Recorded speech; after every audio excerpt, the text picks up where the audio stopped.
আজি আমাৰ কাৰণে এটা খুব শুভ দিন, খুব ভাল দিন, ভাল লগা দিন যে আমি 10টা বছৰ আগতে ভাৰতবৰ্ষৰ এটা বৃহত্তম অনুষ্ঠান শ্ৰীমন্ত শংকৰদেৱ সংঘ, আপোনালোকে জানে এই ধৰ্মীয় সামাজিক সাংস্কৃতিক অনুষ্ঠান।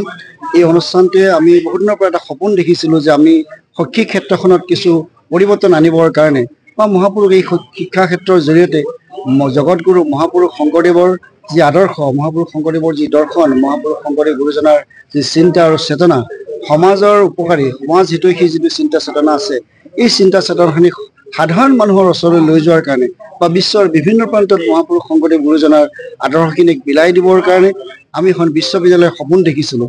আৰু এইটোক আমি যথেষ্ট কষ্ট স্বীকাৰ কৰি আমি 2014 চনত এই বিশ্ববিদ্যালয়খন প্ৰতিষ্ঠা কৰিব কাৰণে সক্ষম হ'লোঁ। আৰু তেতিয়াৰ পৰাই আমি 57জন মাত্ৰ ছাত্ৰ ছাত্ৰীৰে 57গৰাকী ছাত্ৰ ছাত্ৰী আমাৰ বিশ্ববিদ্যালয়খন আৰম্ভ কৰিছিলোঁ। কিন্তু আজি 1700তকৈ অধিক ছাত্ৰ ছাত্ৰী আমাৰ বিশ্ববিদ্যালয়ত আছে।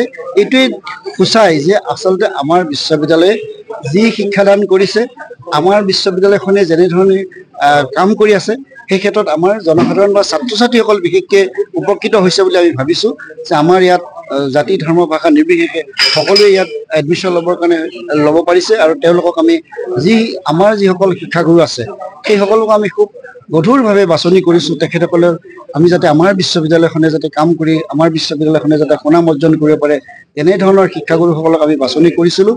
আৰু সেইধৰণে আমি ভাবিছোঁ যে আমাৰ বাছনি আচলতে খুব বেছি ভুল হোৱা নাই, কাৰণ আমাৰ ইয়াত ছাত্ৰ ছাত্ৰীৰ সংখ্যা দিনে দিনে বাঢ়িছে, ছাত্ৰ ছাত্ৰীসকলৰ ইয়াত এডমিশ্যন ল'বৰ কাৰণে ধাউতি বাঢ়িছে। গতিকে আমি ভাবিছোঁ, আৰু আমাৰ ইতিমধ্যে 4টাকৈ আমাৰ কেম্পাছ আছে। আমাৰ ধুবুৰীত কেম্পাছ আছে, গুৱাহাটীত আছে, আমাৰ নগাঁৱতো মূল কেম্পাছ আছে, আৰু যোৰহাটত এটা আছে, আৰু এটা আমাৰ স্থায়ী কেম্পাছ আমি কৰিবলৈ গৈ আছোঁ আমাৰ নগাঁৱৰে বৰদোৱা স্থানৰ একেবাৰে সমীপতেই আঁতুৱাটিকা, ৰাইডিঙৰ আঁতুৱাটিকাত আমি কৰি আছোঁ। আৰু তাত সুন্দৰ পৰিৱেশ বিৰাজ কৰিছে। ইতিমধ্যে আমি তাত অহা আগষ্ট মাহৰ 1 তাৰিখৰ পৰা আমাৰ যি শিক্ষাবৰ্ষ আৰম্ভ হ'ব, সেই শিক্ষাবৰ্ষত আমাৰ ইয়াত থকা আমি কেইটামান ছাবজেক্ট আমি তালৈ নিবৰ কাৰণে সক্ষম হ'ম। আৰু তাত আমাৰ পাঠদান চলিব, আৰু তাত এটা চালে চকুৰোৱা পৰিৱেশ আমি বিৰাজ কৰিছে। এতিয়া আমি দিনে ৰাতি তাত কাম কৰি আছোঁ। আমাৰ এডমিনিষ্ট্ৰেটিভ বিল্ডিঙৰ পৰা আৰম্ভ কৰি একাডেমিক বিল্ডিঙৰ পৰা আৰম্ভ কৰি কাম খুব সুন্দৰকৈ চলি আছে, আৰু আমি তীব্ৰ গতিত কাম কৰি আছোঁ। যুদ্ধকালীন ক্ষিপ্ৰতাৰে আমি কাম কৰি আছোঁ। গতিকে আমি ভাবিছোঁ যে কম দিনৰ ভিতৰতে তাত এটা সুন্দৰ পৰিৱেশ হ'ব। আৰু তাত যোৱাৰ লগে লগে আপোনালোকে নিশ্চিতভাৱে তালৈ আমি আপোনালোকক আমন্ত্ৰণ জনাম।